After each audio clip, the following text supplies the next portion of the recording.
This is a journey into sound.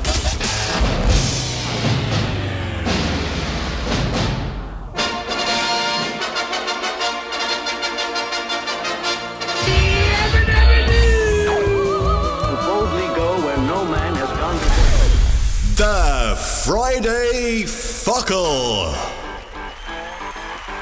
Welcome to the first Friday Fuckle, a short, informative, sometimes irreverent observation on the world of sound. To get things rolling, here is the incredible Bobby McFerrin demonstrating the power of the pentatonic scale. Talking about expectations. Watch. Ba, ba.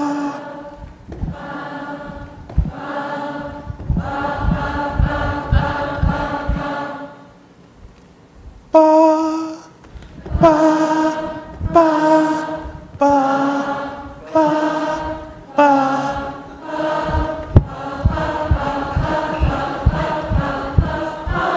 Okay.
For a recent documentary on RTE, we were fortunate enough to interview world-renowned percussionist Dame Evelyn Glennie before she performed at the National Concert Hall in Dublin. Dame Evelyn is truly unique. She is probably the only classical superstar in the world today who enchants audiences with her musical performances despite being profoundly deaf. Here is the first part of our series of exclusive interviews with her, where she discusses the transition from hearing sound with just her ears to understanding sound through her body.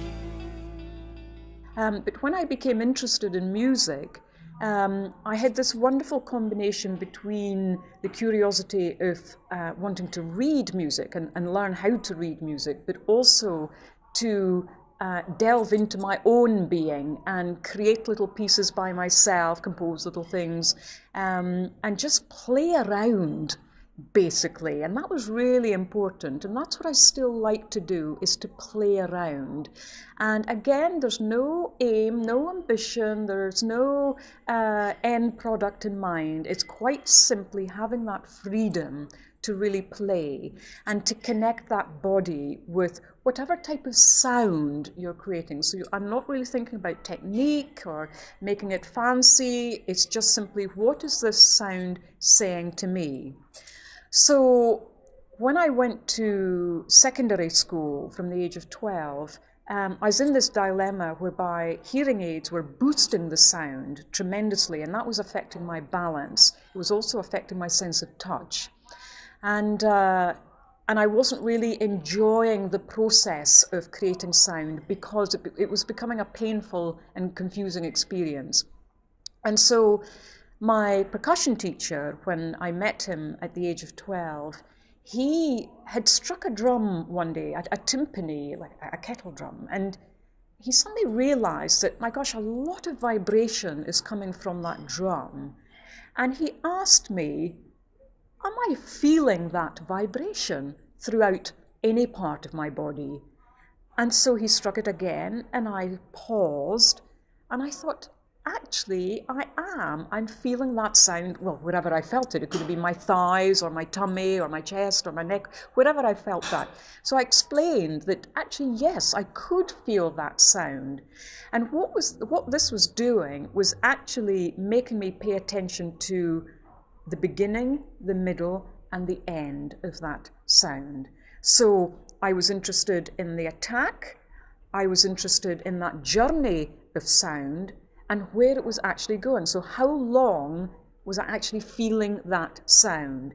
And I may have felt it for a much longer period than what I actually heard it through the ear. So it was no longer about filling in the gaps anymore because I couldn't hear it. It was the fact I could hear it because the body was still vibrating. It was still perceiving that sound. And gradually, of course, we realized that, for example, triangles were felt more on the cheekbones or the scalp, or bass drums were felt in the lower parts of the body, etc., etc. So for me, it was more the sensation that was an experience, really.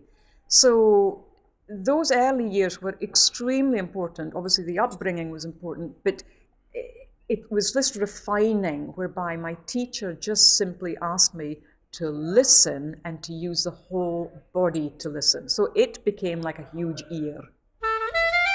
One of the downsides of mobile telephony is the social hurry-carry that can happen when you forget to turn off your phone in environments that demand respectful silence. This week, solo violinist Lucas Kmitt was the victim when his virtuoso performance was rudely interrupted by nothing less than a Nokia ringtone. In a masterful act of enlightenment, Lucas found a graceful way out for both sinner and sinned against.